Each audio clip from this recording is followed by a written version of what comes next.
अस्सलाम वालेकुम, welcome to my YouTube channel. आज हमारे कोर्स सी प्लस प्लस का लेक्चर नंबर 5 है और जो कि इफ़ एल्स के बारे में है।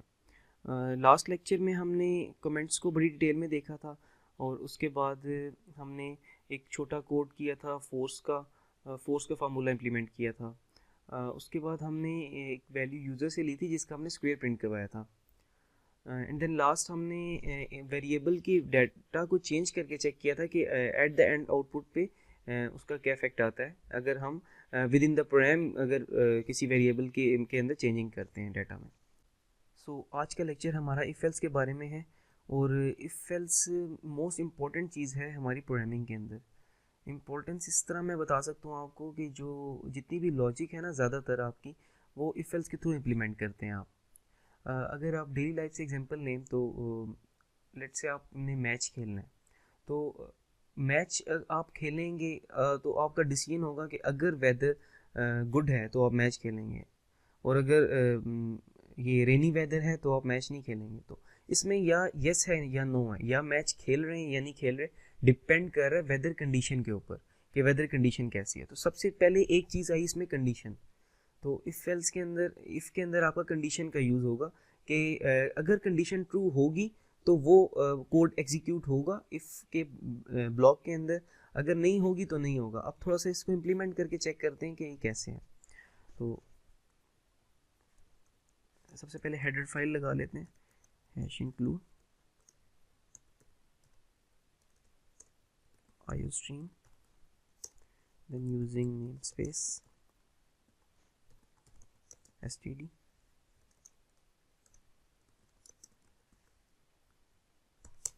और मेन के फंक्शन में आ जाते हैं। उसके बाद मैं क्या करता हूँ कि एक वेरिएबल लेता हूँ और देखता हूँ उसको कोई वैल्यू दे के, और अगर उस वेरिएबल की वैल्यू 10 से लेस है तो मैं प्रिंट करवा देता हूँ वैल्यू इज़ लेस देन 10। तो अब इसमें जब आपको एक स्टेटमेंट दी जाएगी कि इसको एग्जीक्यूट करके दें या इसका कोड लिखें, तो आपने सबसे पहले स्टेटमेंट में ये चेक करना है कि क्या इसमें कोई कंडीशनल चीज़ तो नहीं है। जैसे मैं कह रहा हूँ कि आप एक प्रोग्राम लिखें जिसमें आप एक वैल्यू यूज़र से ले रहे हैं और अगर वो वैल्यू लेस देन 10 है तो आप प्रिंट करवा दें वैल्यू इज़ लेस देन 10। अब अगर इसमें यूज़ हो गया मीन्स कि if A is less than 10, तो इसमें मुझे ऑब्वियसली इफ़ एल्स का यूज़ करना पड़ेगा। मीन्स कि जिस भी प्रोग्राम में जिस भी स्टेटमेंट में आपके पास कंडीशन आ गई है वहाँ पे इफ़ एल्स का यूज़ करना ज़रूरी है। अब इफ़ एल्स का सिंटेक्स क्या है वो मैं थोड़ा सा आपको पहले बता देता हूँ। आप सबसे पहले तो सिंपली इफ़ टाइप करेंगे, फिर इसके ब्रैकेट्स आगे स्मॉल ब्रैकेट्स में, और ये इसका ब्लॉक स्टार्ट हो गया। ये सारा जो स्कोप है ये इफ़ का है, ये पूरी लाइन इफ़ की है। अगर मैं ये ब्रैकेट्स नीचे तक ले जाऊँ तो ये पूरा का पूरा स्कोप इफ़ का है। और जो ये स्मॉल ब्रैकेट्स हैं इसके अंदर आप कंडीशन टाइप करते हैं, यहाँ पे कंडीशन आती है। अब कंडीशन क्या हो सकती है, तो जैसे मैंने बताया कि ए है और ए की वैल्यू अगर लेस देन 10 है तो मैं यहाँ पे एक इंटीजर ले लेता हूँ, इंटीजर ए, और सी आउट में इसलिए कर रहा हूँ कि यूज़र से वैल्यू लेता हूँ, एंटर द वैल्यू सी इन ए। अब मैंने वैल्यू यूज़र से ले ली, अब मुझे उसके ऊपर चेक लगाना है। यहाँ पे मैं चेक लगाऊंगा, मीन्स कंडीशन का चेक लगाना है कि क्या ए लेस देन 10 है या नहीं। तो if A is less than 10, आपका कंपैरिजन ऑपरेटर, इसको कहते हैं कंपैरिजन ऑपरेटर, मीन्स कि आप चेक कर रहे हैं कि क्या ए लेस देन 10 है या नहीं। तो अगर है तो cout value is less than 10।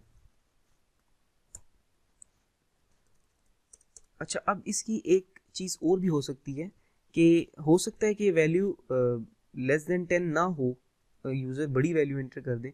अब उसको हैंडल करने के लिए आप क्या लगाएंगे, क्योंकि अगर सपोज यूज़र 10 से कम वैल्यू, पहले हम इसको एग्जीक्यूट करके देख लेते हैं कि इसकी आउटपुट क्या होती है ताकि आपको इफ़ के बारे में कोई कन्फ्यूजन ना रहे। एग्जीक्यूट किया, कोई एरर नहीं है। अब मैं वैल्यू देता हूँ 8। अब आपको पता है 8 लेस देन 10 है, तो सी आउट में प्रिंट हो जाएगा वैल्यू इज लेस देन 10, क्योंकि 8 लेस देन 10 है।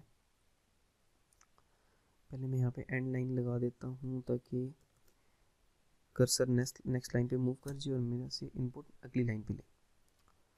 अब होगा क्या कि ये यहाँ तक तो आपको समझ आ गया होगा कि मैंने सी इन में 8 इनपुट लिया था और वो 8 लेस देन था 10 से, तो यहाँ पे रिटर्न हुआ ट्रू। बूलियन में जैसे मैंने आपको बताया था ट्रू या फॉल्स, तो जो इफ़ होता है इसकी कंडीशन बूलियन डाटा टाइप में आती है हमारे पास, मीन्स कि या ट्रू आ सकती है या फॉल्स आ सकती है। तो अगर तो यूज़र ने इनपुट जैसे 8 किया था तो 8 था 10 से लेस, तो ये हो गया ट्रू और उसके बाद ये ब्लॉक एग्जीक्यूट होगा। लेकिन अगर यूज़र 10 से बड़ी वैल्यू या 10 ही इनपुट करेगा तो ये ब्लॉक एग्जीक्यूट नहीं होगा। क्यों? क्योंकि आपकी कंडीशन यहाँ पे फॉल्स होगी। मीन्स कि इस ब्लॉक को एग्जीक्यूट करने के लिए इस कंडीशन का ट्रू होना मस्ट है। अब दोबारा कोड एग्जीक्यूट करते हैं और मैं आपको बताता हूँ। अगर मैं यहाँ पे 10 इनपुट करता हूँ, अब देखिए यहाँ पे कुछ भी नहीं आया, कोई आउटपुट नहीं आया। क्यों? क्योंकि कंपाइलर यहाँ पे गया ही नहीं है। मीन्स कि ये तब एग्जीक्यूट होता अगर ये कंडीशन ट्रू होती। अब क्योंकि कंडीशन फॉल्स हो गई है तो यहाँ पे कुछ आपको प्रिंट नहीं आया। अच्छा, अगर आपने हैंडल करना है, मीन्स कि आपने ये भी हैंडल करना है कि अगर यूज़र 10 से बड़ी वैल्यू या 10 डाल दे तो क्या होगा, तो उसमें आप लगा सकते हैं एल्स। मीन्स कि अगर इफ़ नहीं चलेगा तो एल्स चलेगा, और एल्स के आगे कोई स्मॉल ब्रैकेट नहीं है, डायरेक्टली आपने जो भी आउटपुट यहाँ पे शो करवानी है वो लिख देंगे, सी आउट। अब ऑब्वियसली अगर वैल्यू लेस देन 10 नहीं है तो आप यहाँ पे लिख दें वैल्यू इज ग्रेटर देन 10। अब हम कोड को रन करते हैं और वैल्यू इनपुट करते हैं 12। अब 12 बड़ा हो गया 10 से, तो आउटपुट क्या आना चाहिए, ग्रेटर देन 10। तो वैल्यू इज ग्रेटर देन 10। तो ये आपको होप सो सही तरह से समझ आ गया होगा कि इफ एल्स की वर्किंग होती है। मैं आपको फिर एक दफ़ा से यहाँ से बता देता हूँ कि आपने सबसे पहले कंडीशन चेक करनी है, और कंडीशन इफ़ में होती है, एल्स में नहीं होती है। एल्स तभी चलता है जब इफ फॉल्स हो जाए। मैं एक दफ़ा फिर आपको इफ एल्स की वर्किंग का थोड़ा सा बता देता हूँ ताकि आपको एग्जैक्टली पता लग जाए कि हो क्या रहा है। तो सबसे पहले हम देख लेते हैं।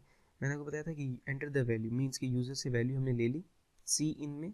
जब यूज़र ने कीबोर्ड से एंटर वैल्यू की तो वैल्यू ए में आ गई। अब उस ए के ऊपर कंडीशन अप्लाई हो रही है, और कंडीशन अप्लाई करने के लिए इफ़ का होना ज़रूरी है।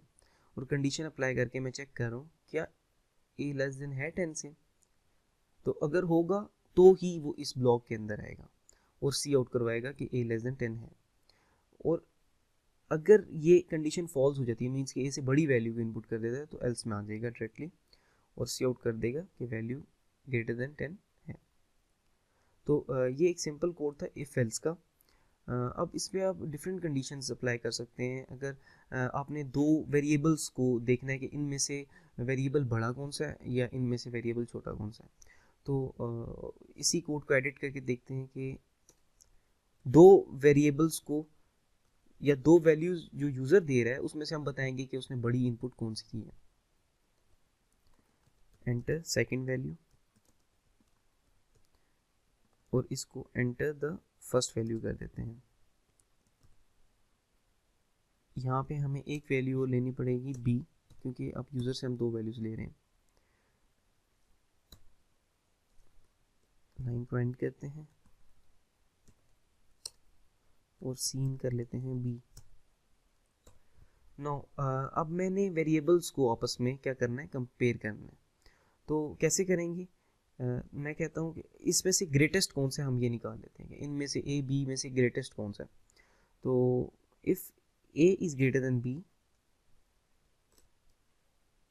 If A is greater than B, तो मैं कह दूंगा, क्योंकि ए फर्स्ट वैल्यू थी ना, enter the first value, user ने जो पहली वैल्यू एंटर की थी, तो मैं कह दूंगा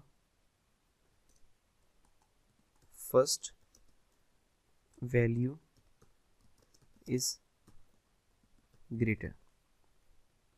एल्स ऑब्वियसली दो ही वेरिएबल हैं इसमें, और इफ लगाने की ज़रूरत नहीं है आपको। तो आप क्या करेंगे, else second value is greater. यहाँ पे कह देता हूँ सेकंड वैल्यू इज ग्रेटर। तो ये एक सिंपल कोड है जिसमें आप क्या कर रहे हैं, मैं यहाँ पे कमेंट टाइप करके बता देता हूँ कोड किसके बारे में। Program to find greatest number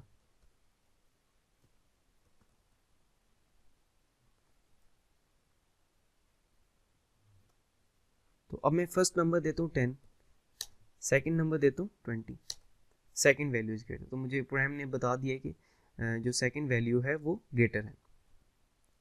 तो ये भी एक सिंपल प्रोग्राम था। अब मैं चेक करता हूँ कि अगर आपका इनपुट इक्वल है तो क्या होगा।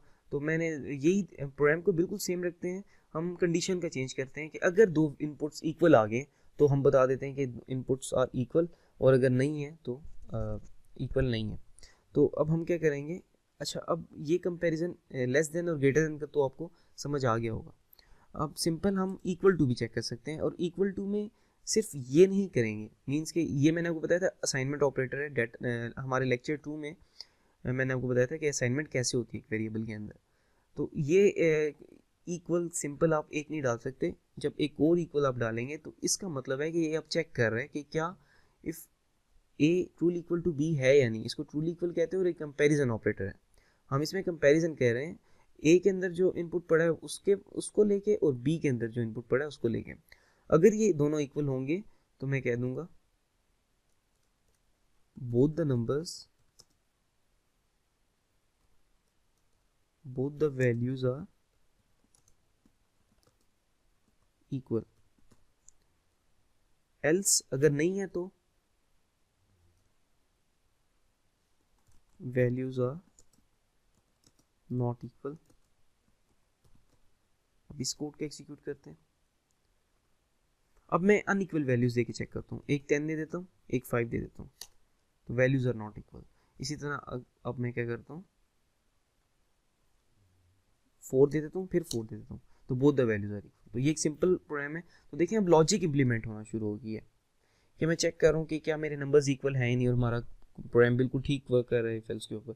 तो मीन्स कि ये इफ एल्स आपकी बेस है प्रोग्रामिंग की। ये अगर आपको अच्छी तरीके से आती है तो आपको आपकी लॉजिक भी इम्प्रूव होगी साथ साथ, और आपका काम ठीक हो जाएगा। देन और कोई टास्क अगर हम करें तो इसमें क्या कर सकते हैं, मैं यूज़र से एक इनपुट लेता हूँ, और लास्ट वाले टास्क जो लास्ट लेक्चर में हमने एक टास्क किया था इफ एल्स का, लास्ट लेक्चर में जो हमने टास्क किया था स्क्वायर का, कि अगर नंबर 5 से बड़ा है तो उसका स्क्वायर ले लें, अगर नहीं है तो उसका क्यूब ले लें। ठीक है, सिंपल एक एक प्रोग्राम करते हैं। तो अब हम प्रोग्राम कर रहे हैं कि programme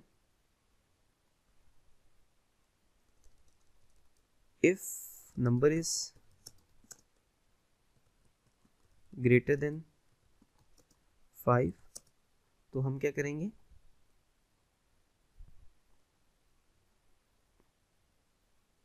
then take square, if not then take cube।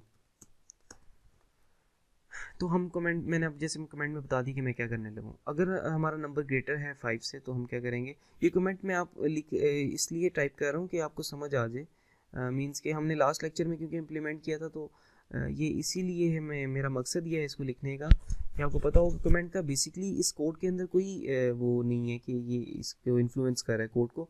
बस जब आपका थाउजेंड्स ऑफ लाइन का कोड होता है तो उसमें हर एक लाइन को समझाने के लिए आप अपना कमेंट राइट कर सकते हैं। या आप बहुत टाइम बाद अपने कोड को दोबारा देख रहे हैं, उसमें कुछ चीज़ नहीं समझ आती तो कमेंट से देख के समझ जाते हैं कि ये कोड किस बारे में था। तो अब जो हम क्या करेंगे, एक ही ज़ाहिर है ऑब्वियसली हमारे पास एक ही इनपुट होगा जिसको हमने चेक करना है। तो अब मैंने यूज़र से वो इनपुट ले लिया। अब मैंने क्या करना है, उसको चेक करना है कि अगर वो नंबर ग्रेटर देन 5 है तो क्या करें, हम सबसे पहले सी आउट को हटाते हैं और यहाँ पे क्या कर लेते हैं, उस नंबर का स्क्वायर ले लेते हैं। तो बी की जगह मैं यहाँ पे उसका नाम स्क्वायर कर देता हूँ ताकि आपको समझ आ जाए। Square is equal to a asterisk a, हमने उसका क्या ले लिया स्क्वायर, और सी आउट करवा देंगे स्क्वायर इक्वल्स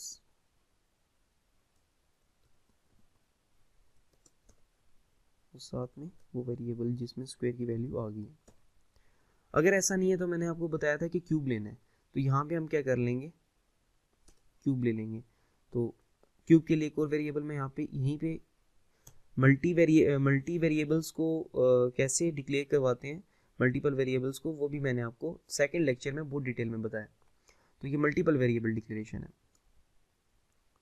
तो हम क्यूब का आंसर क्यूब के वेरिएबल में स्टोर करेंगे। तो क्यूब इज इक्वल टू, ए वो नंबर था जिसका क्यूब लेना है, ए बस सिंपली 3 टाइम्स उसको आपस में ही 3 टाइम उसको मल्टीप्लाई कर देंगे उसी के साथ, तो क्यूब आ जाएगा, मीन्स ए की पावर 3। तो हमने क्यूब ले लिया उसका हम यहाँ पे सी आउट भी करवा देंगे। क्यूब इज इक्वल टू, और आंसर किस में है, क्यूब में। अब इसको एग्जीक्यूट करके चेक करते हैं, और एरर आया है, सॉरी ये हमने ऑपोजिट साइड पे डाल दिए थे। अब मैंने जो लॉजिक लगाई है वो ये है कि 5 से बड़ा है तो स्क्वायर ले, 5 से कम है तो क्यूब ले। तो मैं 2 डाल के चेक करता हूँ, तो वो क्या स्क्वायर लेता है, क्यूब।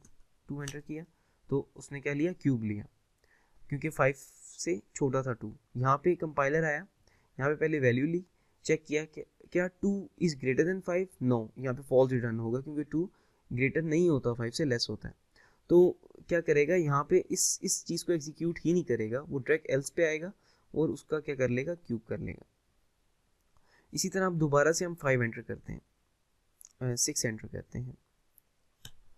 जब 6 एंटर करेंगे तो अब आपको स्क्वायर देगा उसका, सिंपल। क्यों, क्योंकि आपके पास आया यहाँ पे कंपाइलर 6 इज ग्रेटर देन 5, यहाँ पे ट्रू रिटर्न होगा और ये वाला ब्लॉक एग्जीक्यूट हो जाएगा। और याद रखिएगा जब भी इफ एल्स एग्जीक्यूट होता है तो एल्स एग्जीक्यूट नहीं होता। तो ये सिंपल आपका एक प्रोग्राम था जिसके अंदर हमने अपनी एक ऐसी लॉजिक को इम्प्लीमेंट किया जिसमें हमने 5 से बड़ी वैल्यू ली तो स्क्वायर प्रिंट हुआ, और 5 से लेस में वैल्यू ली तो क्यूब प्रिंट हुआ। तो अब एक दूसरी डाटा टाइप को देखते हैं स्ट्रिंग की, और एक कोड करते हैं जिसमें हम कहते हैं कि अगर वेदर रेनी है तो मैच अबाउंड, अगर वेदर गुड है तो वी विल प्ले। ठीक है, तो ये कोड कैसे करेंगे, मैं ये सारा कोड हटा देता हूँ। और यहाँ पे अब सिंपल सी बात है, देखिए जो वेरिएबल में वैल्यू लेनी है वो मैंने यूज़र से लेनी है। तो यूज़र अगर रेनी टाइप करता है तो मीन्स के वेदर हम पूछेंगे यूज़र से, और अगर वो टाइप करता है रेनी तो हम सी आउट में प्रिंट करवा देंगे मैच अबाउंड। और अगर वो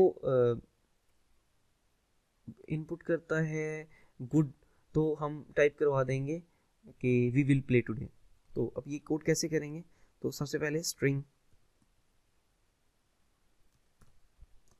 क्योंकि स्ट्रिंग डाटा टाइप है, स्ट्रिंग में मैं यूज़र से एक पूरा कोई वर्ड ले रहा हूँ, तो वर्ड हमेशा स्ट्रिंग में लेते हैं आप, या कैरेक्टर में लेते हैं, लेकिन वो उसके लिए आपको एरे का यूज़ करना पड़ेगा, और एरे का कंसेप्ट हम नेक्स्ट लेक्चर्स में करेंगे। अब स्ट्रिंग ले रहा हूँ मैं और उसका नेम रख देता हूँ ए। अच्छा, और यहाँ पे पूछ लेता हूँ cout enter the weather condition.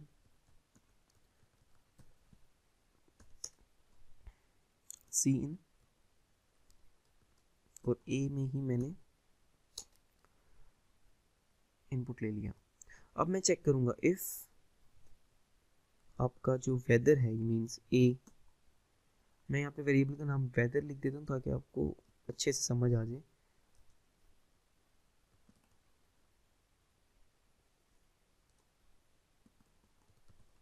If weather is truly equal to good, अगर हमारा वेदर अच्छा है तो cout we will play today, साथ ही स्माइली भी डाल देते हैं। एल्स, अब अगर वेदर अच्छा नहीं है तो सी आउट मैथ स्टॉप।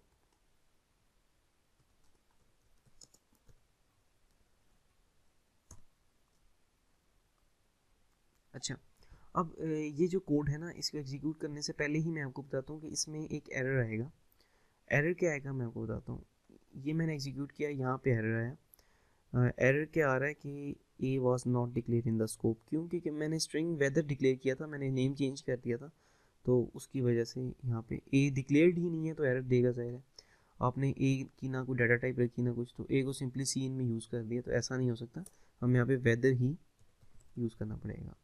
अब एक और एरर आ सकता है, नहीं आया। अच्छा, अब इसको एग्जीक्यूट करते हैं और यूज़र से वेदर कंडीशन लेते हैं। तो मैं लिखता हूँ गुड, सॉरी पहले ही इसको मैं एक दफ़ा बंद करके यहाँ पे एंड लाइन लगा देता हूँ ताकि आपको सही से समझ आ जाए मैं इनपुट लेके आ रहा हूँ। और अब एग्जीक्यूट करते हैं। अब मैं टाइप करता हूँ गुड, तो वी विल प्ले टुडे। ठीक है, तो आप इस तरह से एक पूरा स्ट्रिंग भी दे सकते हैं। मीन स्ट्रिंग का मतलब है आप एक वर्ड देंगे और उस वर्ड पे चेक लगा देंगे, अगर मेरा वर्ड इससे मैच कर रहा है तो फिर मैं ये आउटपुट जनरेट करवा रहा हूँ। अगर नहीं कर रहा या अगर कोई मसला है तो फिर क्या होगा, नेक्स्ट एल्स में जाएगा। तो ये एक सिंपल कोड था, एक और इफ और एल्स का।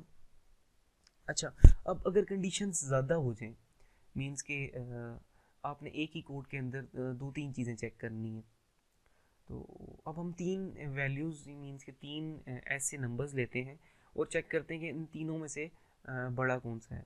तो उसमें हमें ज़्यादा इफ्स का यूज़ करना पड़ेगा।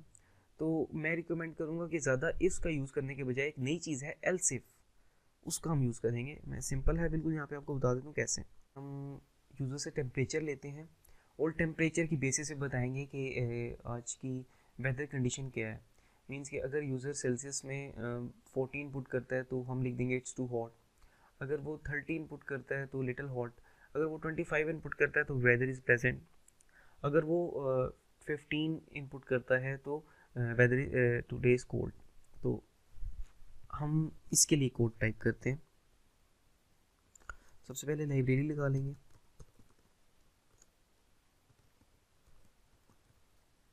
अब क्योंकि कंडीशंस ज़्यादा आ गई आपके पास, तो आपको एक नई चीज़ और सीखने को मिलेगी यहाँ पे, वो है एल्स इफ। मीन्स कि इफ़ हमने पढ़ा, इफ़ के बाद एल्स पे आए, अब हमारे पास एक नई चीज़ है एल्स इफ। एल्स इफ क्यों लगाते हैं? जब आपके पास कंडीशन ज़्यादा हो जाए, मीन्स कि ज़्यादा चीज़ें, अब देखें आपको एक ही इनपुट पे ज़्यादा चीज़ें चेक करनी है, मतलब यूज़र कुछ भी इनपुट कर सकता है, तो हर इनपुट के अक्रॉस, एक इनपुट के अक्रॉस आपको कोई आउटपुट आनी चाहिए। थोड़ा सा एग्जीक्यूट करेंगे, आगे जाके कोड लिखेंगे तो आपको आइडिया हो जाएगा। मेन के फंक्शन में आगे अब मैंने यूज़र से टेम्प के नाम से मीन्स के टेम्परेचर का एक वेरिएबल डिक्लेयर करवा दिया। सी आउट एंटर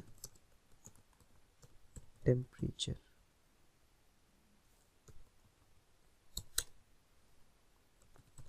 सी इन TEMP। तो अब टेम्परेचर हम यूज़र से ले रहे हैं। अब इस कोड के अंदर कंडीशंस क्या है, मैं कंडीशंस आपको बता देता हूँ। अगर आपका टेम्परेचर ग्रेटर देन 35 है तो इट्स टू हॉट।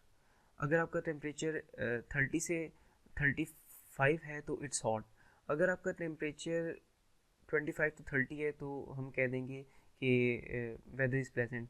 और अगर आपका टेम्परेचर लेस देन सपोज 25 है तो हम कह देंगे वेदर इज़ कोल्ड या today is cold.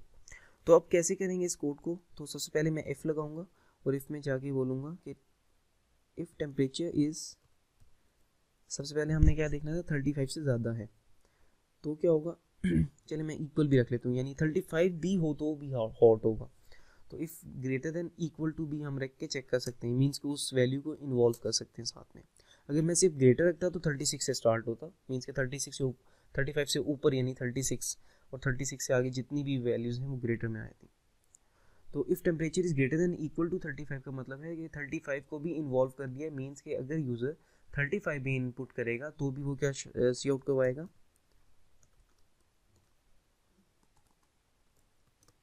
Hot today.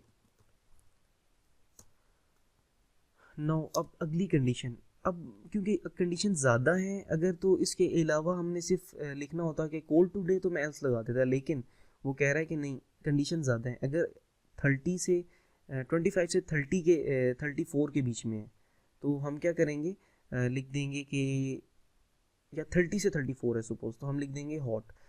तो इफ़, या लिटिल हॉट लिख देंगे, क्योंकि हॉट हम पहले ही लिख चुके हैं। तो टेम्परेचर इज़ ग्रेटर देन 30। अब यहाँ पे हमें ये नहीं लिखने की ज़रूरत कि टेम्परेचर हमारा 35 से लेस हो। क्यों? वो इसलिए कि हम पहले ही वो चेक करके आ चुके हैं, अगर वो इक्वल टू 35 या बड़ा होगा तो जाएगा ही हॉट टू डे में।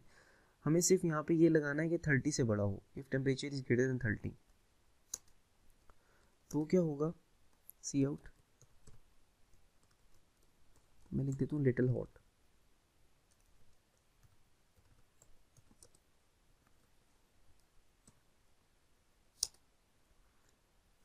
अब यहाँ पे हमको रिकमेंड करूँगा कि आप एल्स का यूज़ करें साथ में, एल्स इफ।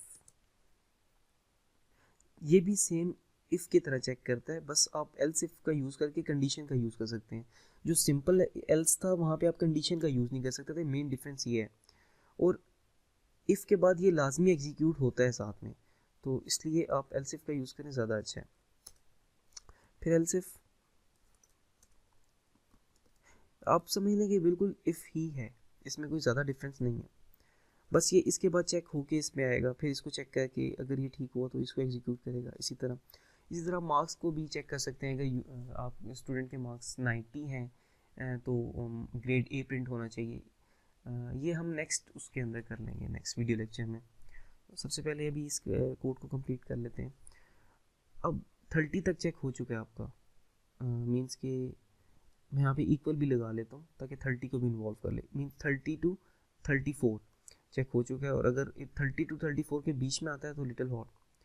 अब मैं चेक करता हूँ, अगर टेम्परेचर ग्रेटर देन या इक्वल टू 25 है, सी आउट,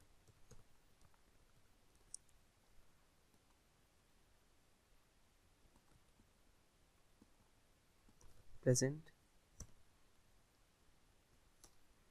और अगर ऐसा नहीं है, अब यहाँ पे आपको मेन चीज़ है कि अगर इससे भी लो है टेम्परेचर, तो यहाँ पे एल्स इफ लगाने की ज़रूरत ही नहीं है, आप डायरेक्ट लगा दें एल्स, क्योंकि सबसे लास्ट ये आपकी चीज़ है, सी आउट कोल्ड टुडे। अब इसको एग्जीक्यूट करते हैं, चेक करते हैं।